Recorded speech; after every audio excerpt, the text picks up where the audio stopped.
Here's a paradox. Posting bad videos is the fastest, best way for you to make great YouTube videos. So if you ever thought like, oh man, I don't know what to post. I don't like how I look and how I sound on camera. My backdrop doesn't look YouTuber enough. My hair's not perfect. My videos don't stack up to others. Then this video is for you. Because when you feel like your videos are not good enough, it's not a sign to quit. It's a sign that you're closer to growth than you think. So I've been posting on YouTube for about 5 years now. 2 channels, at least 166 videos that I thought were good at the time. But now looking back, they were mostly cringe. But each and every one of those flops brought me closer to the one that actually connects and clients who trusted me. So this week I'm running my own stress test. I call it the YouTube Kickstarter challenge, where I'd post 1 video a day for 7 days straight. It's raw, it's messy, it's honest, and it's kind of working. I'm starting to get comments like this and this,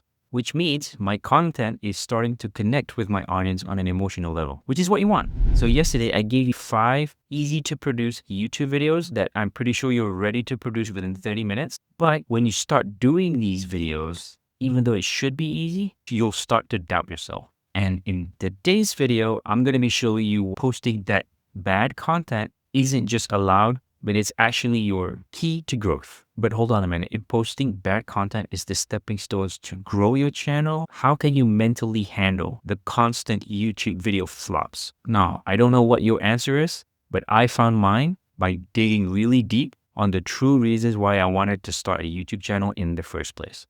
So in this video, I'm going to be sharing what those reasons are. Some of these reasons might shock you, and some of them may sound really familiar because that's exactly what your reason is too. All right, so let's start with the first reason why I wanted to start a YouTube channel is because I wanted to get paid to be myself. And if you think about it, there's no other platform suitable for this rather than YouTube. LinkedIn, you have to pretend to be somebody better than you actually are. Instagram is about vanity. Look how good looking I am. Twitter is just garbage. So that leaves us with YouTube. So one of the best compliments I got from a consulting client, she said, his vibe in real life is exactly what he shows on YouTube. Not many people are this authentic, and that's amazing and to his advantage. So out of all the positive feedback that I got from my clients, this is the one that really stuck with me. I decided I want to be more of my true self, but on camera. But a little backstory, when I started YouTube, my background was in engineering. So naturally, I started YouTube in my first personal finance channel as a tutorial guy. I was doing a lot of how-to videos. At the time, I was making money promoting an affiliate to some company. So I did a lot of how-to for that company's thing. And sure, when people click on the link, they register and I make some commission out of that. That's called affiliate marketing. I get a lot of comments under those videos say, hey, thanks, this is gold. And then they leave. They never really watch more of my video. They never really care about me. They only care about the information. Okay, thanks, bye. And I think the tipping point was there was a bunch of times where people say, hey, thanks, this is really good. Oh, by the way, can you make a tutorial about this next? And I keep getting those comments. And it annoys me because I was treated like an unpaid help desk for this company that I'm doing affiliate marketing for. That being said, I could have just totally nailed this niche and dominate it and make a lot of money from it. But if I were really to ask myself, do I really want to do that? Does that align with what I want to do in life? And it's not. So I tried a different approach on the total opposite spectrum. So a lot of YouTubers say, oh, you have to be more authentic. You have to do a lot of storytelling. And I'm like, what is even that? And a lot of them just say, oh, just talk about your life. So on my first channel, I didn't really have a theme rather than just about personal finance money. And I tried doing some storytelling. So at the time, I shared my journey, how I bought a used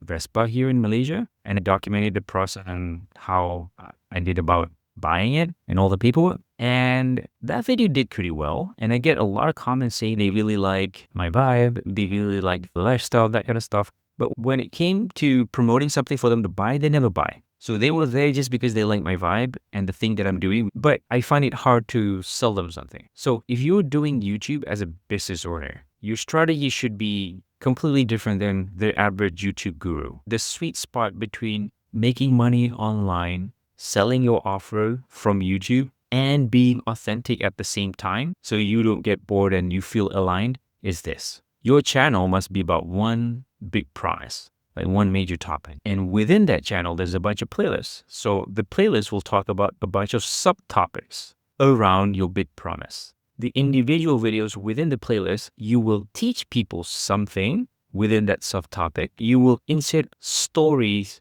that will support your point. The story is about how you helped past clients or how you help yourself to bring you from A to B. So in this configuration, I found the sweet spot between me selling my high ticket offer, making money from YouTube, and being authentic. Now, how did I figure out this sweet spot? Is because I was posting a lot of bad content. If I didn't post these bad content, I wouldn't have figured out where that sweet spot is.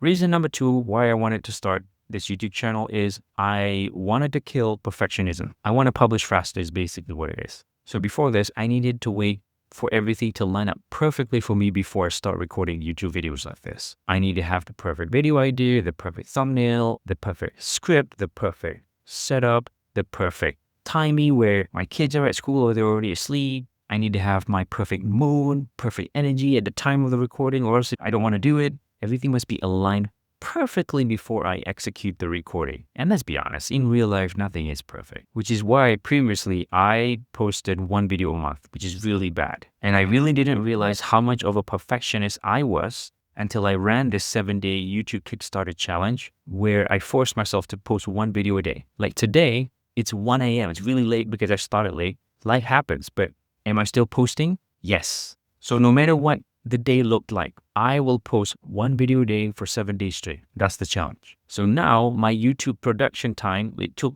usually days or weeks before to produce 1 video. Now, because of this constraint that I put on myself, I shrunk down my video production time, ideation, scripting, recording, editing, thumbnail, all within 3 hours. If you want to know the details how I do this, watch this video right here. The thing is, you always find something that you're not happy with in each and every one of your videos, no matter how carefully you plan everything out. And I would never have ironed out my 3-hour YouTube production workflow if I hadn't posted bad videos. Reason number 3 of why I wanted to start a YouTube channel in the first place is I wanted to crack the algorithm. Now, what I realized is that most of my videos are solving a very specific problem and it's very niche. And because of that, YouTube doesn't push it up. So the views are hovering around 100. So if each and every one of my newer videos are like that, it severely demotivates me. I still get clients from these videos, but sometimes you want to get a little bit more views. You know what I mean? My goal is not to go viral all the time. I don't want to become a YouTube influencer. I just want to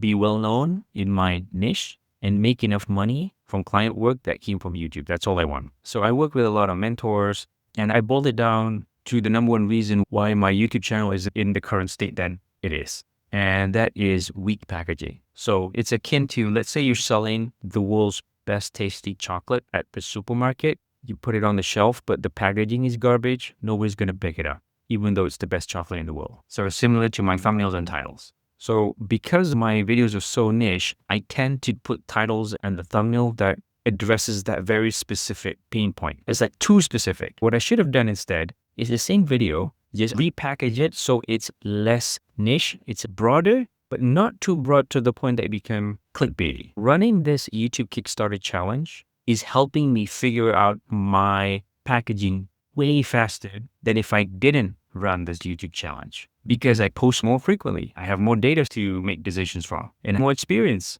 I wouldn't be on this journey to figure it out if I hadn't posted bad videos. All right, reason number 4 why I wanted to start this YouTube channel in the first place is I wanted to leave some sort of digital legacy. Recently, somebody I know, his late grandfather used to be like this board director of some big bank, very highbrow. This board director is very wealthy, not rich, wealthy, got a lot of assets. So before he passed away, he already put trust funds for his children and his grandchildren, and possibly his great-grandchildren too, which I thought was pretty cool, man. My friend, he doesn't have to work hard in his life. Now, on the other hand, my grandma just passed away too. The only thing she left was a house in the village that none of her children want because they all have their own lives. Now, this isn't about money. I don't have properties to pass down to my next generation, but I want to leave some sort of digital legacy. I want people to know me to be this educating coach, this consultant. I wanted to share with the world all the projects that I've worked with, all the people that I've helped who are now in a way better state in their life. And I want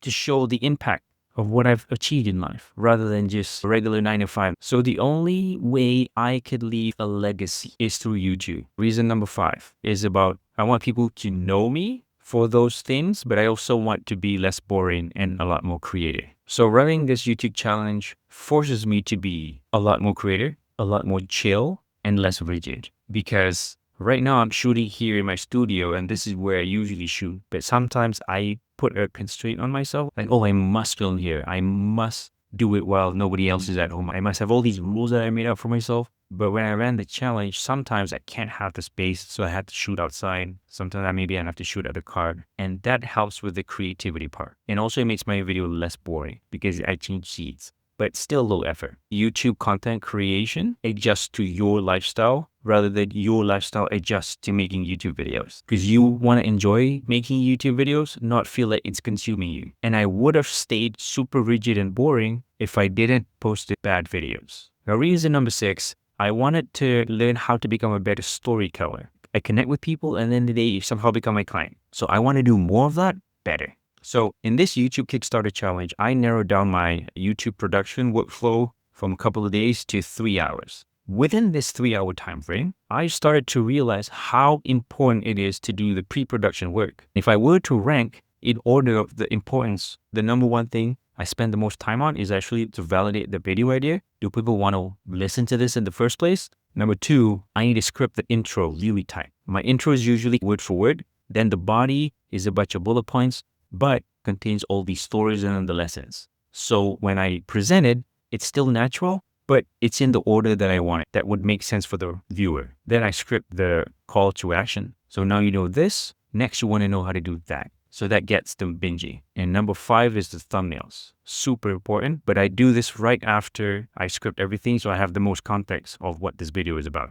Then I do the thumbnail so I can visualize the whole thing before I record. Then I record, edit, and upload in that order. The 7th and last reason why I wanted to start a YouTube channel is the strongest one. It's about mindset. I wanted to be more abundant. So I was working with this mindset coach, and throughout the process, I was researching a lot of mindset stuff, and I was really into mindset and manifestation. Like, if I wanted to attract abundance, I need to be abundant. So I'm on the frequency that I want to attract the thing. That's how I understand it. Similar to my digital legacy, I don't have a lot of money to be abundant. I don't have a lot of time either. But the only way I could be abundant is by making helpful YouTube videos that make people feel connected with me. And then I sell them something that would make their life better. So it's a win-win. But the problem was back in the day when I was running a done-for-you agency, the mindset that I was at the time was not in alignment with who I actually wanted to be. So a little context. So we do a lot of content to attract people who are searching for the problem for our author, right? So they stumble across us, they listen to us talk about, all right, this guy knows what we're talking about, maybe you should hire him. That's the whole premise. Most agencies don't want their clients to know everything because the logic is if they know everything, they can train their staff. So there's no reason to keep us around and pay for a retainer fee, which makes sense. I would do the same thing too if I were on the opposite side of this relationship. But now, as I was soul searching, I had this deep calling within me that I don't want to be an agency done for you. I want to do one-to-one with people, like coaching, consulting. That's my jam. I really enjoy that. And most of my clients enjoy it too. The mindset in terms of me doing the YouTube videos is completely changed. Before, when I was an agency, I don't want to tell you all the secrets. Is that why would you hire me? But now that I'm a coach, if I coach you, you need to be successful. And when you're successful, I'm successful as a coach. So it's a very different mindset. Before, I can't tell you the secrets, but right now, here's all the secrets. All you got to do now is implement. And that's exactly what most coaching clients need help with. They don't need help with the information. They need help with accountability, companionship. People pay coaches because they want a human connection as a guide. They can literally just go to the computer and type how to do the answers will fly out, but they want a human guide. And if they vibe with their videos, hey, you can be that guide. I wouldn't have known about all this abundance or that I had to change from dead for you to now becoming a YouTube coach if I hadn't posted bad videos. Oh, by the way, if you're looking to start YouTube and you want my actual frameworks for your first 3 client getting YouTube videos, complete with titles and thumbnails, download my Binge Builder Kit in the description below. Oh, also, if you're serious about growing on YouTube and you want to work with me one-to-one, check out my Clients on Camera coaching program. It's the second link in the description. These were my 7 reasons why I wanted to start a YouTube video. Whenever I feel stuck, I come back to this video, look at this list, and that really helps to pick me back up when all of my videos are performing bad. Now you know why you need to keep posting bad videos to grow your channel. I'll see you in tomorrow's video.